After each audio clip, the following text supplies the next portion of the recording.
One of the Chibcha creation myths of men is Tipichueu, the mother of mankind.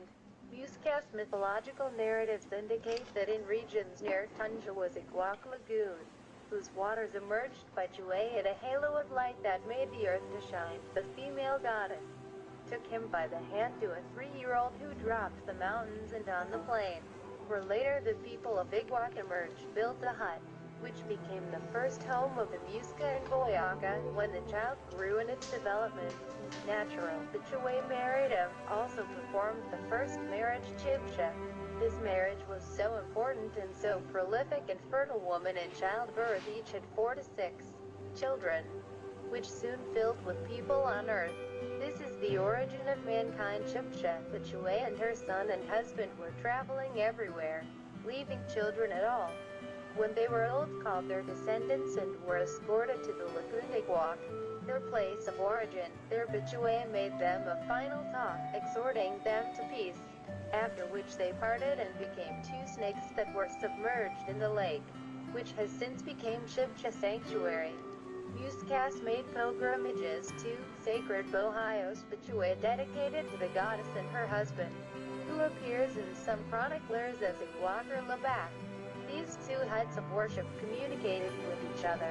In one of them the figure of a 3-year-old standing in solid gold and corn grinding stone. Solid gold also worshipped. In the huts, the Spaniards found numerous offerings: fine cotton blankets and well-made thin pieces of gold bars, tiles and centellos. Human and animal figures brought as offerings. Sanctuary Island Lagoon Putna. Chibcha made a pilgrimage to worship various gods, including a Bichue. The cult of the gods was served Chibcha's percent priests who attended to the pilgrims who came from all parts often.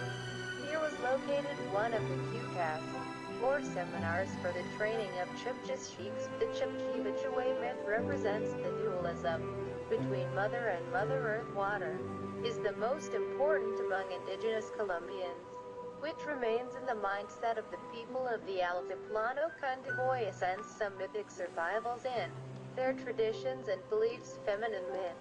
This myth projected the overestimation of women among the Chibcha, leaving in the background of the social mentality of a people's character with some tendencies toward matriarchy.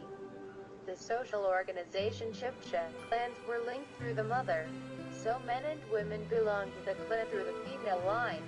Precisely for the succession of chiefs, Chibcha's was matrilineal line. Alcibicatawa, his nephew, inherited the chiefdom Chia. Tunja Tazakwa Bermiringi inherited his nephew, and the chief Dundama inherited what his nephew, son of his sister.